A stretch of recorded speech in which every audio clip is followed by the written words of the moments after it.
Bienvenue à ce webinaire express du réseau québécois sur l'énergie intelligente. Mon nom est Simon Barnabé, directeur adjoint à l'Institut de recherche sur l'hydrogène de l'UQTR et aussi membre actif du réseau québécois sur l'énergie intelligente. Je serai votre hôte aujourd'hui. Je vous rappelle que le RQEI, Réseau québécois sur l'énergie intelligente, regroupe plus de 40 chercheurs de 8 universités et 5 CCTT qui travaillent de concert sur des applications véhiculaires et stationnaires de l'énergie ainsi que son stockage.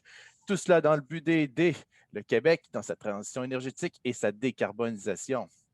Vous savez, de ces temps-ci, on entend beaucoup parler de l'hydrogène. La filière de l'hydrogène propre se développe au Québec et au Canada. Mais pour la déployer plus rapidement, il est important de trouver de nouvelles utilisations d'hydrogène, d'encourager de potentiels utilisateurs. Et d'ailleurs, dans ce contexte, les zones portuaires ont certainement un rôle à jouer. Ailleurs dans le monde, on y trouve plein d'histoires de succès sur l'intégration de technologies d'hydrogène et c'est le sujet du webinaire d'aujourd'hui. Mais avant, passons à notre traditionnel mot d'ouverture. Pour cela, nous avons aujourd'hui avec nous la déléguée du Québec à Barcelone, Mme Isabelle Dessureau. Madame Dessureau, la parole est à vous. Merci Simon, très heureuse d'être avec vous ce matin et très rapidement. Écoutez, le Bureau du Québec à Barcelone interagit avec les gens d'affaires, les gens des communautés, des secteurs de la recherche, de l'innovation, de la culture aussi, bien sûr, des gouvernements et de la diplomatie à travers tout l'Espagne et le Portugal également. Donc, je salue nos gens en Europe. Buenas tardes a todos. Welcome to all the other participants today with us. Il faut savoir que le Bureau du Québec à Barcelone fait partie d'un réseau de 6 délégations en Europe et ensemble, tous ensemble, on couvre donc une douzaine de pays. Et d'ailleurs, j'ai la chance avec mon collègue Pierre-Luc Desgagnés d'être la marraine d'un groupe d'action sectorielle dédié au transport maritime. Je pense même qu'on a des collègues de nos différentes délégations en Europe qui sont sur le webinaire. Et donc, sachez qu'on regarde les opportunités de connexion entre l'Europe et le Québec en innovation, notamment, oui, bien sûr, du côté des énergies vertes et des nouvelles technologies de manière européenne. Et donc, je salue mes collègues qui font aussi un boulot extraordinaire dans chacun des territoires européens. Vous l'avez dit, Simon, le Québec possède vraiment une solide expertise qui est liée à l'hydrogène. Et vraiment bravo à l'Institut aussi de recherche sur l'hydrogène de l'Université du Québec à Trois-Rivières de mener des recherches dans de nombreuses applications de l'hydrogène dans la production, le stockage, la valorisation aussi dans plusieurs secteurs. C'est certain que la transition énergétique, c'est une des priorités du gouvernement du Québec. On voit que dans les médias, hier, aujourd'hui aussi, on parle beaucoup d'hydrogène. Donc, le webinaire s'inscrit vraiment dans un contexte d'actualité. Le Québec est un des rares endroits dans le monde où il est possible de produire un hydrogène qui est vert. Ça, c'est évidemment un élément de distinction important pour nous. Et puis, tout le réseau... Okay. Ah, j'entendais une intervention. Non, continuez, c'est correct. Okay. C'est quelqu'un qui n'a pas fermé son micro. Ah, très bien. Bon, on salue cette personne.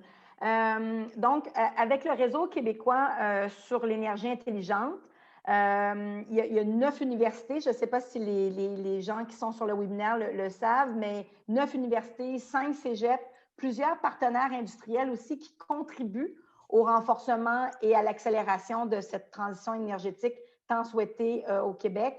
Et ces experts-là, ils favorisent la mise en commun de création, de diffusion, de transfert de connaissances. Et aujourd'hui, le webinaire est un bel exemple de ce transfert de connaissances en mettant en lumière d'autres experts aussi d'un point de vue mondial. I'm excited, much more excited about the presentation of Valencia Port this afternoon, of course. I'm pretty sure that all the participants on this webinar today knows about the Orange of Valencia. Maybe it's soccer team también. and paella, for sure, that has been invented in Valencia. So we're very pleased and proud that this innovative project will be presented to you this afternoon. You have to know that the port of Valencia, they might talk about it, but is number one or number two with Barcelona, depending on regarding cargo, depending on the product. So of course, it is a very, very, very important, one of the most important port in Spain, for sure. And many products that you might have in your house, like floors, coverings, ceramic, might have come from Valencia as well as other products that we have in our kitchen, for sure, in terms of food. So again, very pleased to see that. Another thing that is specific about Valencia is that they were able really to benefit and to tackle upon the opportunity of the CETA. Alors, l'AECG, qui est ce grand accord qui relie le Canada et l'Europe, nous présente beaucoup d'opportunités. Présentement, il n'en tient qu'à nous aussi au Québec à en profiter encore davantage parce que les Européens ont vraiment pris d'assaut les avantages de cet accord.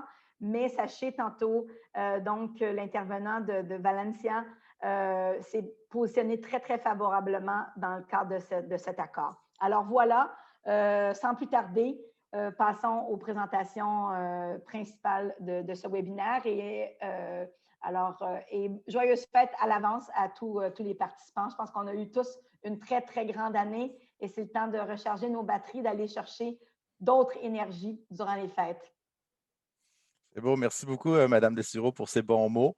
Maintenant, nous allons passer la parole à deux partenaires de l'événement. Nous commencerons avec la directrice exécutive de la Société du parc industriel et portuaire de Bécancour. Écoutez-moi bien, Mme Svetlana Solomikina.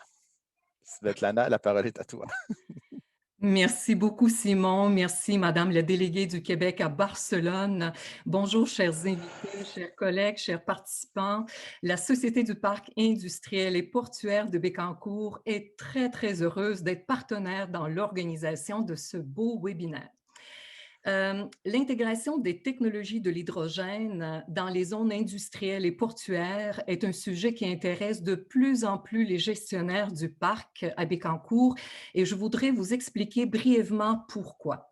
En fait, quelques mots sur le parc. Le parc existe depuis plus de 50 ans. Il est situé entre Montréal et Québec. Il s'étend sur plus de 7000 hectares.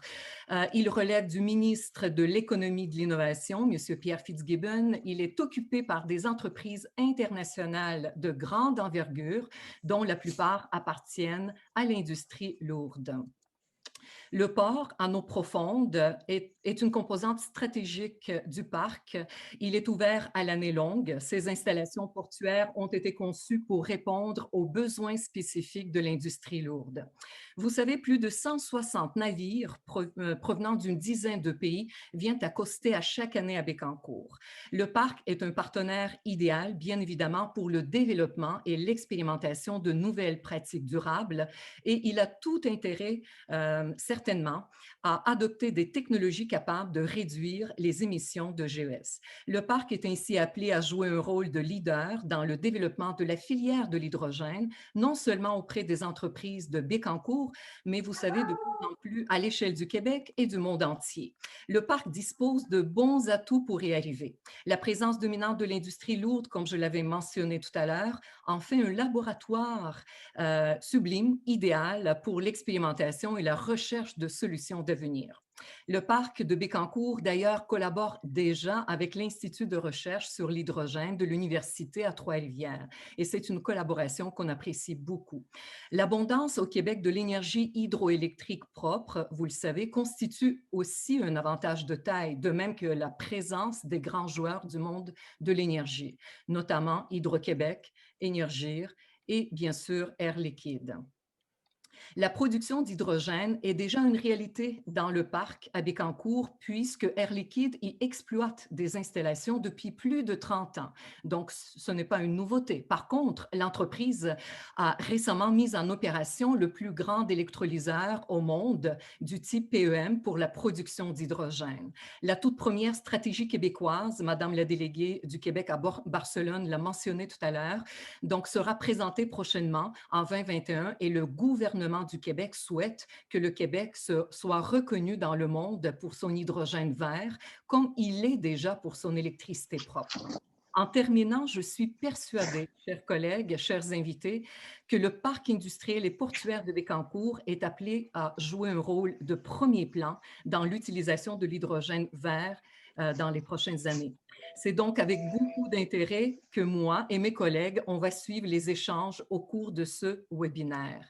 Merci beaucoup à tous. Merci tout particulier au regroupement québécois sur l'énergie intelligente pour ce bel événement. Au plaisir de vous accueillir à Bécancour prochainement. Merci. Au revoir. Merci beaucoup, Svetlana. Maintenant, nous allons passer à M. Charles Raboul, chargé de projet chez Innover. Charles, la parole est à toi. Tu peux partager ton écran aussi. Oui, merci beaucoup, Simon. Effectivement, je vais partager mon écran, celui-là. Un autre, ça va être mieux.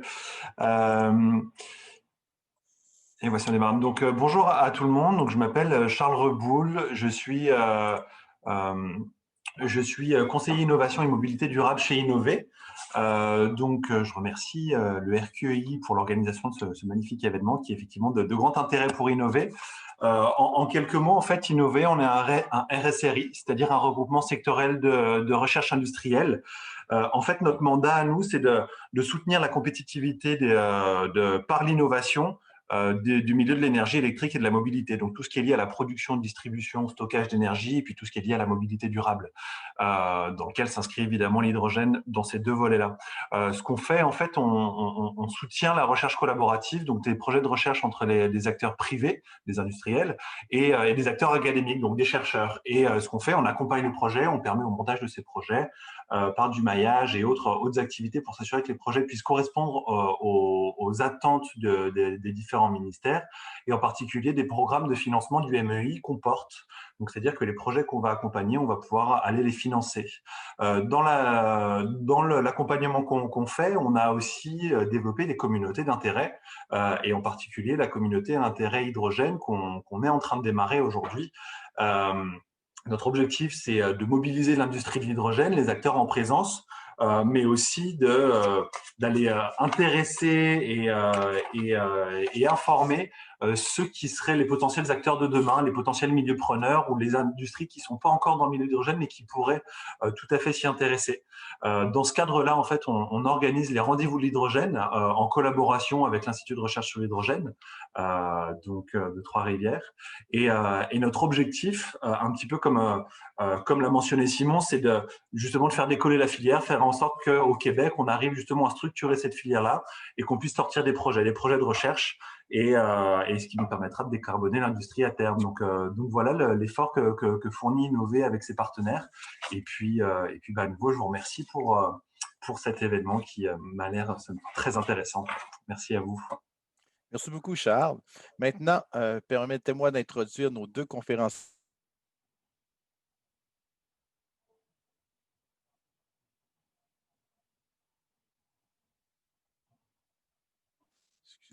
Excusez-moi, vous m'avez perdu. Je reviens en force. Désolé. Bon, je vais vous présenter les deux conférenciers. On va commencer avec notre premier conférencier, qui est Giuseppe Sanz de la Fondancia Valesiaport, qui est un organisme à but non lucratif qui gère les projets hydrogène au port de Valence en Espagne. C'est un ingénieur industriel de l'Université polytechnique de Valence. Il a fait son doctorat et son postdoc dans des universités prestigieuses de l'Espagne et il travaille depuis 2014 sur l'efficacité énergétique et les énergies alternatives dans les opérations portuaires. Notre deuxième conférencier maintenant, James Cass, qui est responsable du développement des affaires et de la planification stratégique de Toyota Motor North America. C'est un ingénieur mécanique de l'Université de la Californie et il a longtemps travaillé pour le Bureau des technologies des piles à combustible des États-Unis. Chez Toyota, il travaille au déploiement des Toyota Mirai et des camions de classe 8 aux États-Unis dans le cadre du projet project portal. C'est de ça qu'il va nous parler aujourd'hui. Now we will switch to English. Giuseppe and James, you have been introduced to all the participants. Now, Giuseppe, you can now share your presentation and start it. Okay, thank you. Thank you, Simon, and thank you all the organization for inviting me and giving the opportunity to share and to present the project, Ace2Port project. Can you see my screen? Yes, great. Okay, Ace2Ports, it's an initiative that aims to try, the main objective is to try the hydrogen technology in a port.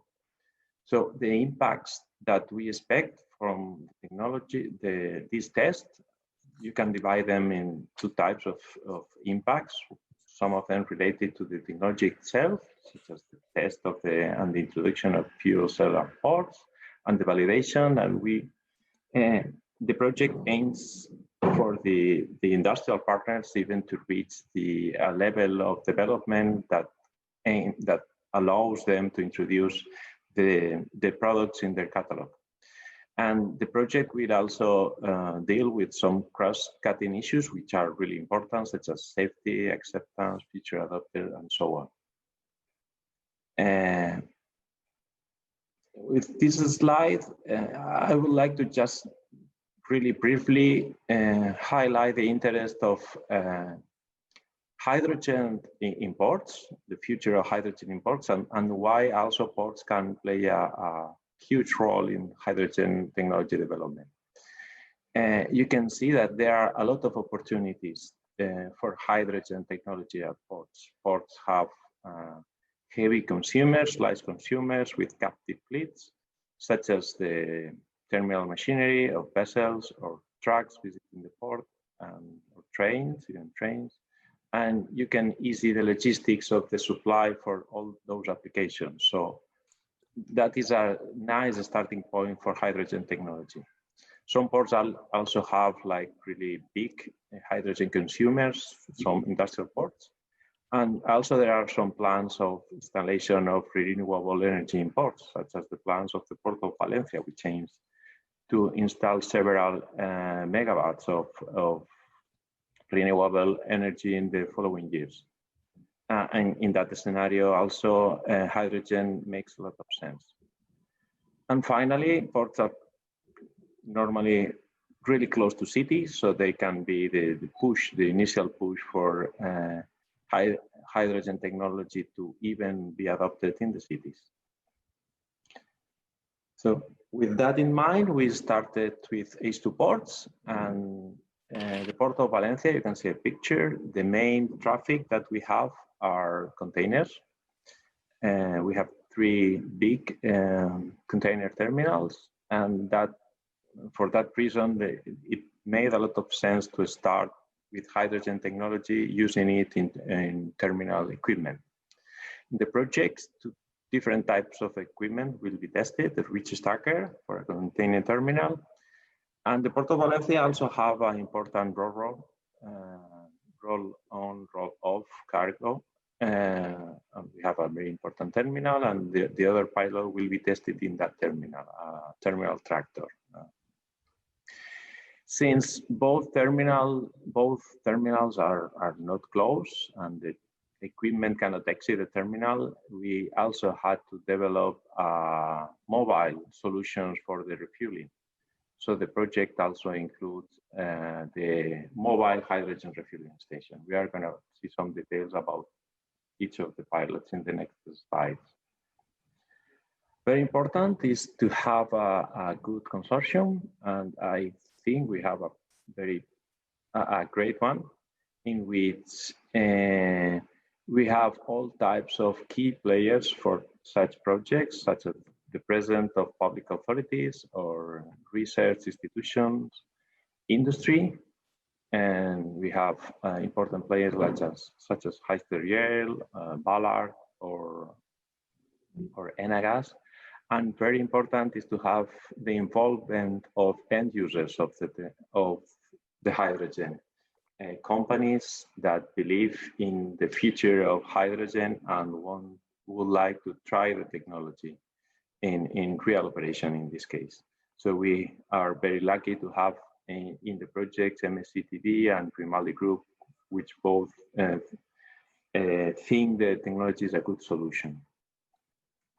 This is very briefly, the project structure is 6 work packages, and 3 of them are more transversal, and the other 3 are related to the pilot. Some details about the pilots. This is the solution for hydrogen supply. And the most important part is the mobile unit. We need it to be mobile to be able to reach the terminals. And the project do not include hydrogen, on-site hydrogen production. So the project will receive the hydrogen from outside, from our external supplier, and it will receive it in the buffer tank, which will have more or less 3 days autonomy. So we will have to receive external truck with hydrogen every 3 days, more or less. And we also will have the compressor in the static part. The compressor will raise the pressure up to 2 levels of pressure, because the refueling will take place using difference of pressures, and we will have 2 levels of pressure, 300 bar and 440. We have 2 stages for energy efficiency reasons in the mobile unit, and the mobile unit will visit each terminal once per day. The responsible of this pilot is the Centro Nacional del Hidrógeno in Spain, and several partners also participate, such as from ourselves, the Port of Valencia, MSCTV, Ailleurs, Grimaldi, and others. It is designed to be able to deliver up to 60 kilograms of hydrogen per day. The next one is the reach stacker, which is being developed by Ailleurs. Ailleurs is also using the experience that gained at the Port of LA with the development of top loader, which is a similar type of machine, but the raising and the lowering up of the containers are vertical instead of, in this case. It has been the design of the reach stacker. It's really advanced, and it has been very important, the constant dialogue between the manufacturer and the end user in order to define and to identify all the needs that the final user has in order to guarantee a good acceptance of the technology by the final actual users will be the port workers. And finally, the second pilot is a terminal tractor with 4x4 traction. It has to be a 4x4 because it has to ramp up ramps that have the vessels in which the terminal tractor operates. And it makes it to be more challenging because that means higher consumption for the same space. So if you want to keep the autonomy, you have less space to put everything inside. And that has been challenged during the design of the hydrogen version of the terminal tractor. And now the design is almost finalized, although they are still working for that. And as the partners, we have Athena, which is the leader of these work packages, and also the end user, which is the Grimaldi Group, Centro Nacional del Hidrógeno, Fundación Valencia Port, and also Ballard as fuel cell provider. So this is a brief description of all pilots. As a planning, we started the project in 2019. So the hydrogen refueling station is being constructed right now, and it is in the final stages. So we expect it to have it ready at the beginning of 2021. And the design of the other two is already taking place, but the reach target is a new design, which is also almost finished. And the terminal tractor is a retrofit, and so some parts are not included in the design. In both cases, we expect it to have after summer next year. Until then, it will start a 2 years testing period in real operation. So we expect it to finish at the second half of 2023 when we'll finish the project. So thank you very much. If you have any doubt, you also can visit the webpage of the project if you want more details, but also I will be happy to answer any questions you may have. Okay, good. Thank you, Giuseppe, for your presentation. We will now go with the next one. You can remove your sharing screen, Giuseppe. Yes. Great. James, you can now share your screen. Just remind you that James is a mechanical engineer of Toyota Motor North America, and he's in charge of deploying the Toyota Mirai and the Class 8 truck into the United States. So, James, it's up to you now. Very good. Thank you, Simon. Can you see the screen and hear me okay? Yes, that's good. Excellent. Thank you. So again, appreciate the time and the opportunity to share what Toyota has been doing in the port space here, specifically in the ports of LA and Long Beach. And so really I'd like to focus on mostly our Class 8 developments, but of course I'll touch on a few other key points as well. So getting into really the port itself, if you see on the second slide here that the port is really looking to find a lot of ways to get to zero emissions. And that the state of California is doing the same idea where they're looking to enable all of the trucks to actually be zero emission in the state by 2045. And all of the drayage trucks specifically in all ports throughout the country in California by 2035. So it's a very strong push from a policy perspective to get as many of these trucks to either fuel cell or battery as quickly as possible. So of course, there's a lot of incentives and policy support needed to do this, but it sends a very clear message to the industry that we need to develop the right products to help get the operators to a zero emissions solution. So with that, as Toyota, a few years ago in 2017, we unveiled the first vehicle. That's the Alpha truck on the right, the blue truck. And this truck here is really intended to show a proof of concept for how we can go from a Toyota Mirai light duty vehicle powertrain. So we, of course, we have our light duty fuel cell vehicle, but how could we leverage that same technology to decarbonize a Class 8 truck? And that's exactly what we did a few years ago. So we literally physically disassembled two of our existing Toyota Mirai, put in those two fuel cell stacks into these vehicles and show that they could indeed meet the duty cycle of full Class 8 trucks and also achieve a range of over 300 miles already, just our initial prototyping. So it's really a first step in moving from fuel cell technology for vehicles into heavy duty trucking. Now, of course, these trucks were not just sitting around doing nothing for the last couple of years. They've actually been on the road moving freight. So if you see here on the bottom picture in the top left, there's a few different cargo freight pieces that are moving around in the ports of LA and Long Beach. We now actually have over 20,000 miles, I think, of testing miles using them in actual duty cycles. And I will also point out too, the top right picture there, you can actually see the shifter is the same as the Mirai, so that the shifter itself even is the same as you can see from a Toyota Prius or a Toyota Mirai, which is quite interesting to see in a big truck. But of course, we see that changing as it continues to move. Moving into the next slide here, you could really see the hydrogen fueling infrastructure is also a key need, which of course I think we all know. And so today there are two existing stations supporting these vehicles in the ports of LA and Long Beach. This first one here happens to be in the Toyota port facility. So this is where many of the vehicles come from Japan and other markets. And you see here, this station's been online since that 2017 timing, able to support those initial truck rollouts, and of course, able to support also other Mirai fueling events as well. But this is still based on light duty fueling technology.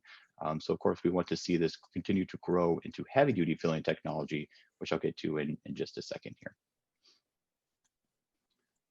So again, expanding from just the initial couple prototypes, how do we start working with other OEM partners and really getting into something that can scale? And this really starts with our current Shore to Store project, which is a massive support from the California Art Resources Board and also the Port of Los Angeles. And Toyota is now partnered with the Kenworth Trunk Company and Shell from the infrastructure side as a way of leveraging, this $42 million grant on a total project scope of $82 million. And on the next piece here, you can see exactly what we're trying to achieve with this funding. And that starts with the rollout of the first 10 vehicles. So now working directly with Kenworth, we'll work on building 10 of those trucks throughout 2021, many of them completed already today, and also operating them with 4 unique operators. So 2 of them will be doing actual drayage routes within the ports. UPS is another key partner, so they'll be moving a lot of their packages around the LA Long Beach area, and also our car carrier fleet. You can see a picture there on the top. Our actual internal car carriers will be moving a lot of the vehicles that come into the port using 4 of these trucks for demonstration. And Shell, as our partner, will be developing 2 new heavy-duty stations, which are each capable of over 1,000 kilograms per day, or 1 ton per day of hydrogen production. And I'll show you a bit of a status of the project to date so far. So here you see 2 of those trucks. We actually just released this last week, where the first 2 vehicles will be going to customers very shortly now. So they've now been completed and going through their final commissioning. And we'll deliver these 2 trucks to start those trials here in just the next few weeks here. So it's really good to see this project starting to kick off and starting to get these trucks on the road. And the same is true for the stations. Sorry, I got my my handy assistant back here is helping me with the presentation today. So if you see here, the stations as well are almost always complete and ready for commissioning. So the first one on the top pictures there is our station in the Port of Long Beach. So you actually see kind of a bird's eye view and some commissioning testing you see with our first truck. But you can also see in the bottom using the stations at existing truck stops. So this is about 60 miles inland where a lot of the freight moves within the Port of LA and Long Beach. And so they actually just retrofitted 2 existing truck lanes at a truck stop to be able to fuel hydrogen trucks. So it kind of shows 2 different models of a greenfield site at the port and also an existing truck stop site about 60 miles away. I also want to note we have a strong interest in the renewable aspect of hydrogen. And so one example we're using here is called trigeneration. We'll actually use a directed biogas feedstock into a high temperature fuel cell from Fuel Cell Energy, and that will produce 1 ton per day of renewable hydrogen, but also a few megawatts of renewable electricity and heat on site. And so this will actually create that port facility will be 100% renewably powered when that comes online next year. The other key piece I want to note is the fueling aspect.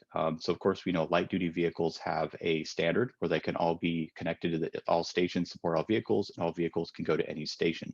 We want the same to be true for trucks. And so we're working with the likes of Hyundai and Nikola from the truck side, and Shell, Air Liquide, and Nel on the vehicle fueling side to ensure that there is a common standard to enable fast, safe fueling for heavy duty trucks as well.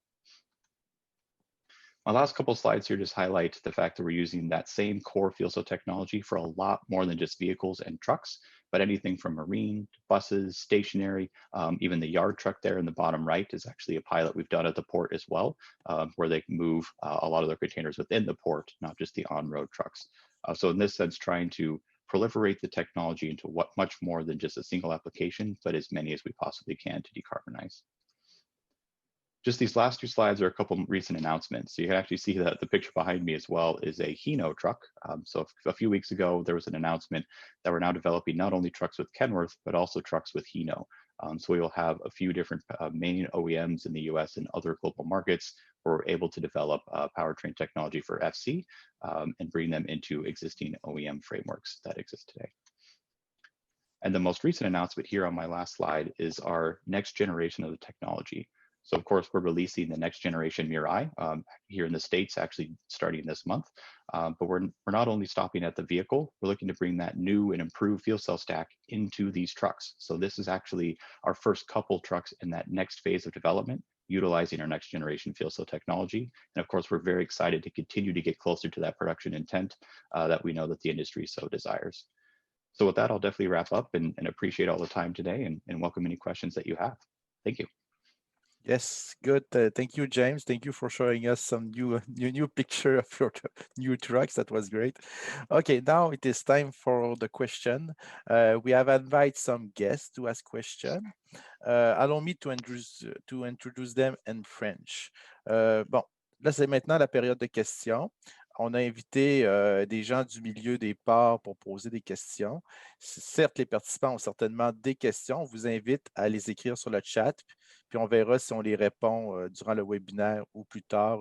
Si on les répond plus tard, ben, elles seront disponibles sur le site web du RQI, les réponses. Donc, nos panélistes, je vous les présente. Nous avons avec nous aujourd'hui M. Gaétan Boivin, directeur du port de Trois-Rivières. Nous avons aussi M. Carl Laberge, directeur du port de Saguenay. Et nous avons M.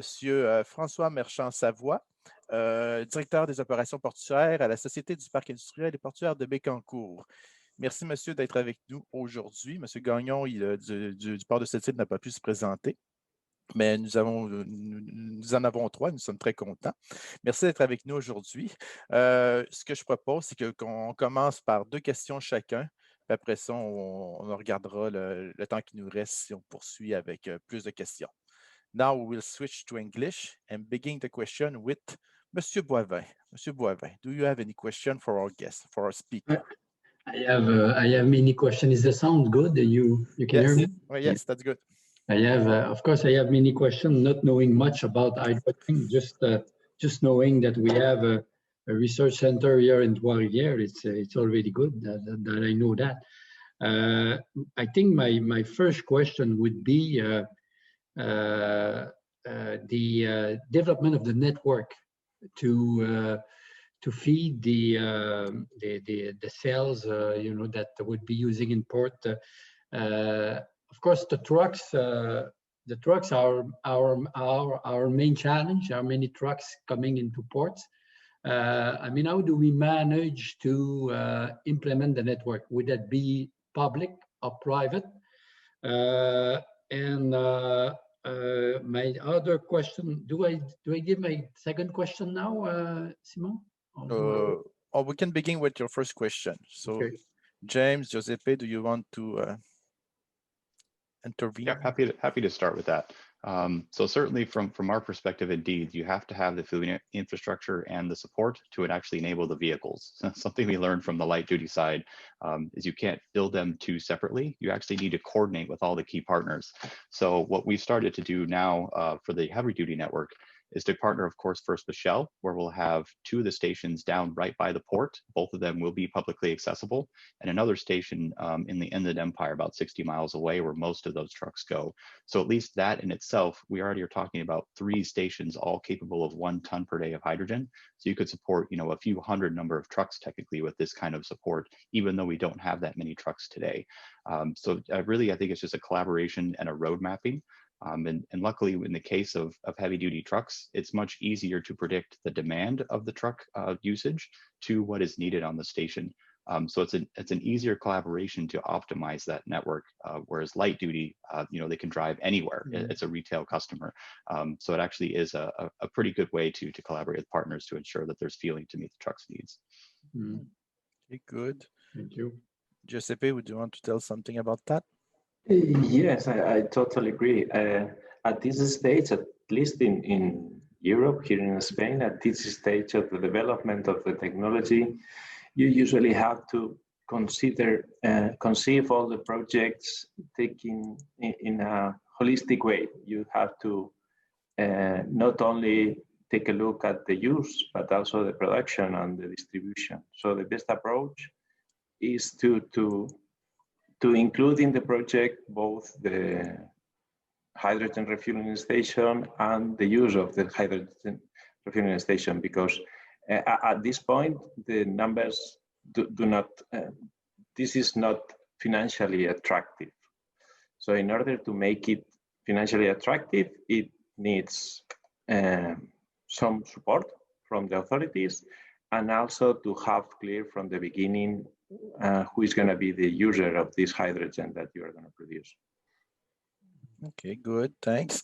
Mr. Boivin, you can go with your second question. Well, I like I said, Simon, I have so many questions, but one that is really related to the port. In Trois-Rivières, we are a city port. And of course, there's been incident with hydrogens, it's highly inflammable. We also, as a port authority, we also have to prevent terrorist act and all that. And of course, you mentioned earlier, like acceptability from the port workers also, okay? So how do you manage all that? You know, the being a city port for us, you know, how would we implement that so it would be acceptable for the city, but also for the workers and whoever is would be impacted by the new installation. We can begin with you first, Giuseppe. Go. And for those aspects, I think it's very important to involve everyone from the beginning and to present hydrogen and hydrogen technologies, because if you do not know the technology, the natural first reaction would be to be afraid about it. If you do not know well the hydrogen, you will perceive that hydrogen is much more dangerous than gasoline or diesel fuel. So the hydrogen has its characteristics that you have to take into account when you design a system, the same that you have into account the characteristics of gas or diesel when you design the system. And there are, from the technology point of view, there are solutions for it to be safe. So I would recommend to involve everyone from the beginning, to involve the personnel of security and safety personnel in the port, and also try to involve the port workers and present the technology and try to make it attractive and make it look that it's safe and it's gonna have good acceptance. That will guarantee you that it has good acceptance during the piloting period. Good. James, do you have a quick comment on that? No, indeed. I think the key is really education, to your point. And I will just note that the technology itself, you know, from the Toyota side, we've tested those tanks themselves that store the hydrogen in many interesting ways. You can actually find this on YouTube, whether that's dropping them, you know, lighting them on fire. We actually shoot high-powered rifles at them to try to puncture them. It actually takes a very high-powered sniper rifle to even puncture the tanks. And so in the 5 years of experience we have, there has not been a single hydrogen incident on the vehicles from that perspective. The tanks survive just about any crash that we've seen, obviously, so far. And it really is just an education piece. You know, so making sure the local first responders, emergency responders just know how to react, because indeed it can be different. But to just this point, it's at least as safe, if not safer, than gasoline, is how we've really seen it before. It's just more unknown. So I think that's the key point here. Oh, thank you, James. Now we'll go with our second guest, Mr. Carl Laberge, Director of Port of Saguenay. Carl, do you have any question for our speaker? Yes. Thanks first for inviting me to that event. Just as my colleague, Gaetan, I have many questions. Seems very interesting to me. First question, you know, we see that many manufacturers seems to be involved and have you know, different trucks from many manufacturers, and in other equipment we've seen that as well. When you look at that, seems that you know, from far that the technology has some maturity. You know, it's not they know how to make those trucks or to retrofit those machinery. Is there a real challenge in the technology of operating the machinery, and if there is, you know, some, what are they, you know, on a larger view? Is it storage? Is it the motor itself, or is it other things, just to see what is the maturity of the technology used? Maybe I can start there as well. So at least from our perspective, it really comes down to cost is still the biggest issue that we have today. Technology has always continued to mature, and we're going to bring down cost and improve performance. But as of today, there's not like that showstopper from a technology perspective. Of course, there's a lot of integration. So you have to have the control schemes, because you have, you know, hybrid batteries, hydrogen storage, and the fuel cell all in one. So there's a lot of development that goes into how to best control and optimize the performance of the vehicle. But they're really, I think, one of the biggest issues today is just understanding durability for trucking. You know, we've used fuel cells for light duty cars, but how does that go into a truck is an interesting study point. But also how you just bring down the cost of hydrogen storage. You know, carbon fiber is inherently expensive. So are there better ways to store it? Is there ways to improve the cost there? But again, it's not a technology. It's more of a bit of a packaging exercise, but mostly a cost exercise. Good. Giuseppe, quick comment. In our experience during the first months of the projects, what I would summarize the key factor for development related to the hydrogen technology is autonomy. Because for an end user, is a must-have to have at least, they would wish the same autonomy as with diesel fuel, but that is impossible. But they want at least to have enough autonomy for it to be operational. And that highly depends on the type of equipment. We have two cases. We have a reach stacker, which is bigger and has more space. So it is easier to place hydrogen. You will find some hydrogen. For the yard tractor has been a challenge. And also very important is the way that port equipment is treated and how easy it is to have an accident. So that makes you to be very restrict. You have to be very restrict about the dimensions of the thing that you have to put outside. And summarizing, you cannot put anything outside. So that makes it to be a bigger challenge because hydrogen is a great technology, but hydrogen fuel occupies a lot of space. So it is not easy to put enough hydrogen inside the equipment to reach a nice autonomy for the end user. Okay, great. Carl, do you have a second question? Hey, may I ask a complementary question on this one with a quick answer, just to give us an idea? If you compare like for a regular truck and the truck that you are using, just because we have an idea of the autonomy of the actual truck on diesel, what is the actual autonomy of one of these trucks in the miles or kilometers? You mean the heavy trucks or the port equipment? Yeah, the heavy trucks. Okay. Yeah, so on the Class 8 trucks right now, we have a 300+ mile range. So that assumes if they're fully loaded and actually meeting some of those duty cycles. So we think we could actually push that considerably higher, but that's kind of where we are in the initial storage amount that you see behind the cab. There's about 60 kilograms of hydrogen stored on those trucks. Okay, good. Okay, thanks. Quick answer. This is exactly what I wanted to know. Thanks. Mm-hmm. Second question. On the environmental point of view, I understand that the main objective of all those improvements is to decarbonize our world. Like everything else, it's not always black or white. We're always within gray zone. We're talking about gray hydrogen, green hydrogen. Assuming green hydrogen or fully hydrogen made from fully renewable sources, is there other issues that are raised at your knowledge from, let's say, environmental groups or other that are challenging the hydrogen technologies? Because we've seen that in other energy field like wind farm or pretty much everything. There's always someone raising their hand and say, yes, it's good, but it's not good on the landscape, makes a lot of noise, it's disturbing, might be even worse than what it was before at the end of the day. Same thing for hydroelectric dams, it takes spaces, it's flooding lands and stuff like that. So what are the pros and the cons for the hydrogen technology?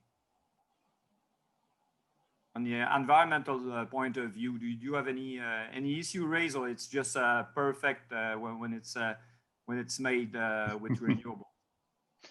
Yeah, so maybe I'll chime in first, and certainly there's a lot less pushback when you make it from 100% renewable electricity, right? Because that's what we expect for going to a battery vehicle, making it as hydrogen, kind of no matter how you use it, starting with a renewable electricity source is what everybody prefers at the end of the day.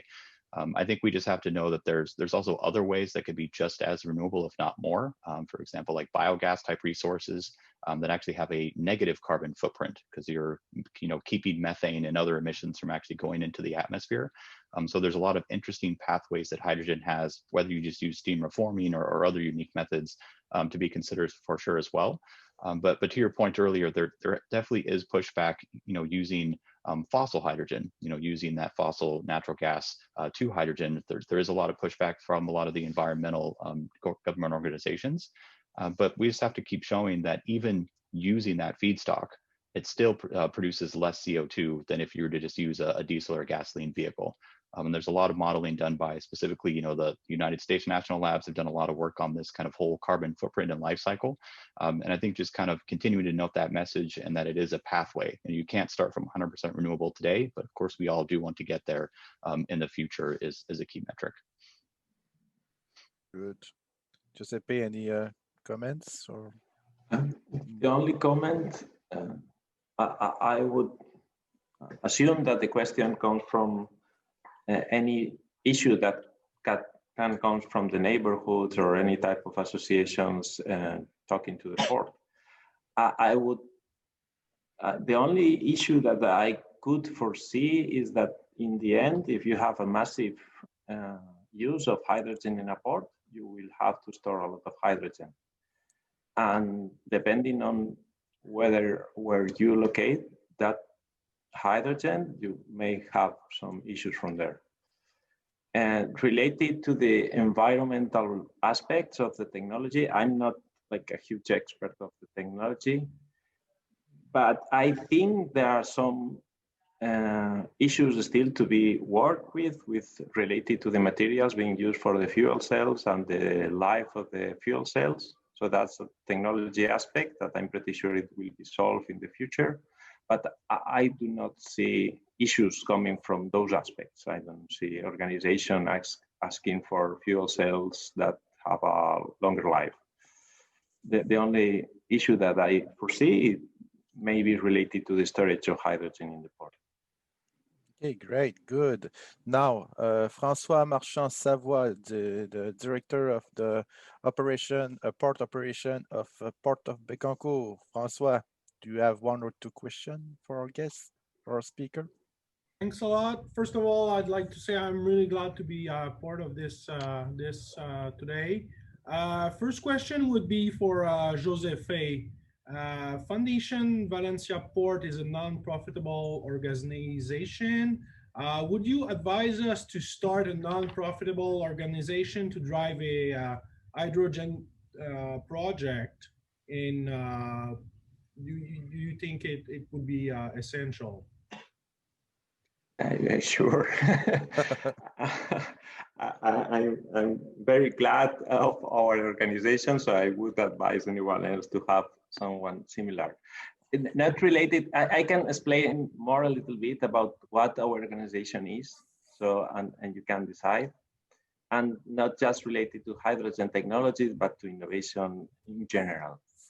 We are a non-profit private organization that was created as an initiative of the Port Authority to promote innovation in the port cluster. So, and we do mainly three types of activities.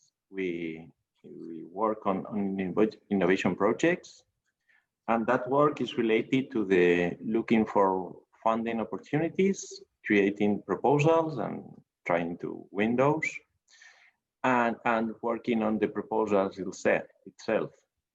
So for doing that, in the case, maybe that's specific to Europe, but for doing that, you need to know the funding organizations, how they work and how the proposal work and how you should write the proposal. And you also need a good network for doing collaboration projects. For example, in some European programs, you need to include organizations from 3 member states at least. So you need a network. And also you have to be used with the administrative part, which if you are an SME, maybe that's something very challenging for you to join a big project. So we are useful for the port community with that, and we also provide that knowledge in consultancy and in training. So in general, I would say, at least in the case of Europe, we are not necessary for starting those type of projects, but we are useful and we can create consortiums, look and find funding opportunities, and try to convince everyone to join and to make a project and to make it reality. Okay, good. François, second question. Your project does not include an hydrogen producer. Would you think it would be better to have such a player as a project partner? Yes, we just didn't have enough money for everything to be included. So we have like a budget limitation, and at this stage, our main intention, what we wanted to achieve, is for the end users to test the technology, and from the manufacturers to take the technology on the field. So at this point, it was not as important as it will be in the following stages to have hydrogen production. If you want to deploy the technology, that will be a must. At least maybe in the long future, where there's a complete market for hydrogen, that you will work like if you need diesel, you just go for diesel. But there will be a middle stage in which you will need the involvement of the production, and you can reach that in many ways. You can involve the suppliers, or you can involve like companies interested in producing hydrogen on site, and there are several schemes that you could use. But definitely, once you have tested the technology, if you want to deploy it a little bit, it will be better if you include the production of hydrogen also in your project. Okay, great. Thanks, François, for your question. Maybe just one last question from you guys. Maybe Mr. Boivin, I know that you have many questions, so maybe one last question, because James has to leave us soon. So do you have any? Thank you for the opportunity. At the Port of Trois-Rivières, we're starting a new project. We're building a new terminal, a $130 million project. And I was wondering if you had to build a new terminal, what would you put in that terminal in order to be able to use hydrogen all over, including ships? Hopefully, like with specifically in Europe, with short sea shipping, you're probably looking also in having ships using hydrogen. What would you do what would you put in that new terminal? How would you do it? Okay, that's an interesting question for us. And also for the rest of the terminal, okay, how would you start? How can you implement that? Okay, how would you do it? You know, I'd like a few hints on that. We can maybe begin with James quickly, because he has to leave us. James, a quick answer to that. Of course, I think the high level point is think big. So hydrogen does very well when you think big.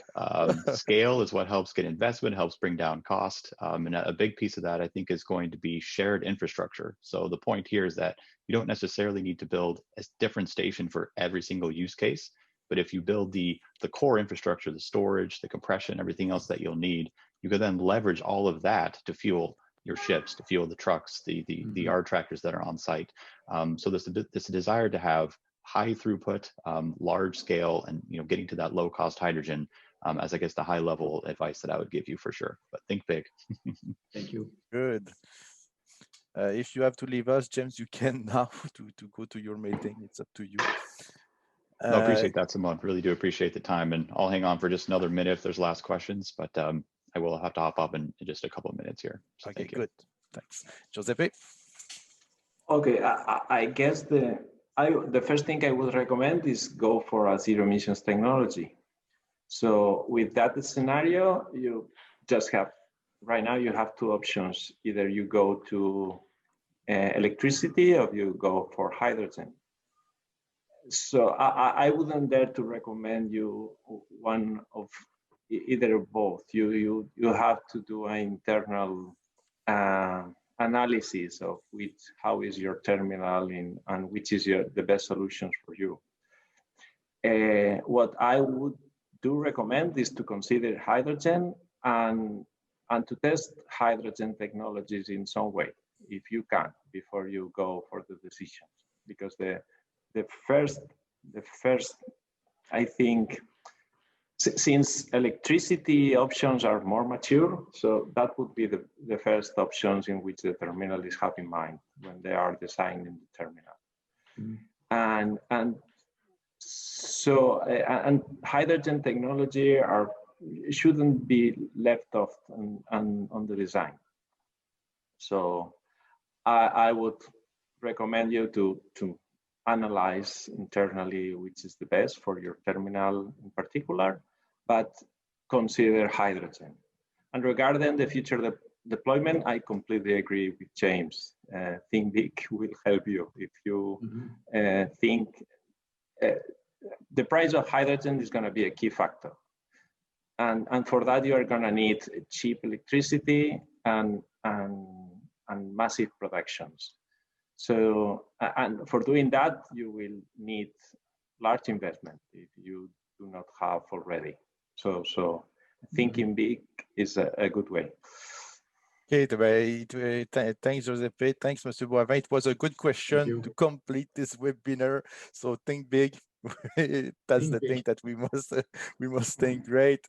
Okay, so now we'll go to the final word. To all the participants, keep in mind that you can stay with us because we will open the channel for discussion after we complete the webinar. So yes, Giuseppe. Just I don't know if James is leaving. Yes, I think now, so. But I will like just a quick question. Do you have plans for Europe for trucks? You'll have to talk to some of our other colleagues. I think the Kenworth team may have some global responses there. I don't think they've announced anything yet. Stay tuned. Okay. Thank you, James. Thank you. Okay, Thank you. so we will go for the final word now. I will make it in French. Bon, bien, c'est parti. J'espère qu'on va parler de plus en plus de ports hydrogène puis qu'on va avoir beaucoup plus d'hydrogène propre en circulation grâce à vous autres, les ports, parce que vous êtes identifiés comme des utilisateurs de notre hydrogène. Je rappelle, je pense que vous en avez entendu parler, l'éducation. Je pense que c'est vraiment quelque chose qui va être important. On a vraiment besoin d'enseignement et de formation sur l'intégration des technologies d'hydrogène. On a entendu nos conférenciers, ils nous en ont parlé. Quant aux présentations, elles vont être disponibles sur le site web du RQI. Les réponses aux questions de l'histoire aussi. Fait que le webinaire, on le termine ici. Comme je vous disais, si vous souhaitez jaser avec nous, on garde les canaux ouverts. Donc, à tous, merci pour votre participation et on espère vous avoir avec nous au prochain webinaire. Merci beaucoup.